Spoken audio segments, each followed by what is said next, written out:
Ada orang tak baik sangat pun, tapi Islam semayang tak tinggal, puasa tak tinggal, adalah buat kesalahan. Mana makhluk tak ada buat kesalahan, tuan-tuan, termasuk yang sedang bercakap ni. Kecuali para nabi dan rasul je yang tidak berdosa.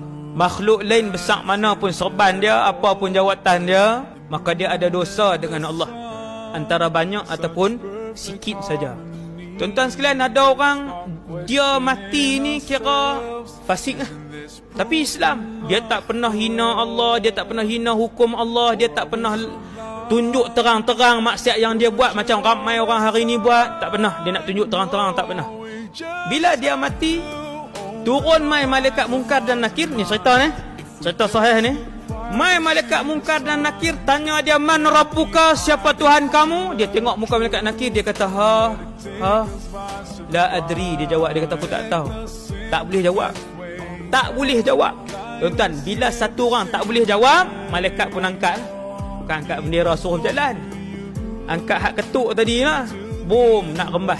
Satu orang ni bila malaikat nak rembah dia, tiba-tiba datang satu syafaat kepada dia. Syafaat ini semua orang tahu, dia adalah satu surah dalam Al-Quran. Bilangan ayat dia 30.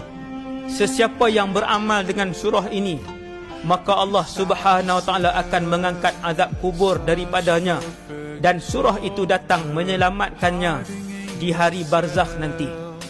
Hadis ni hadis hasan.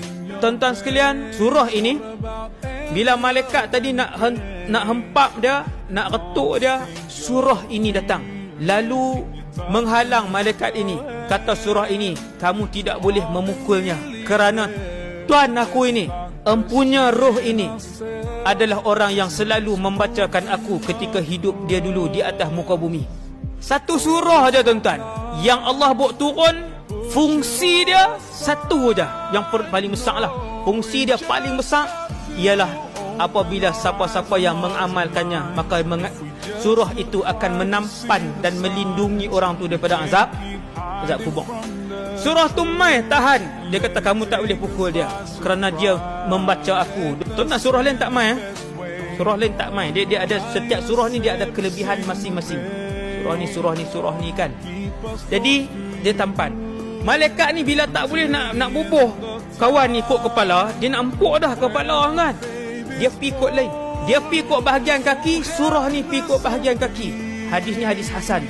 Surah Al-Mulk, tabarakalladzi biyadihil mulk wa huwa ala kulli syai'in qadir. Bila malaikat ni nak hempuk tuan dia di arah kaki, malaikat ni pi arah kaki malaikat. Surah ni kata kamu takkan boleh mengapa-apakan dia.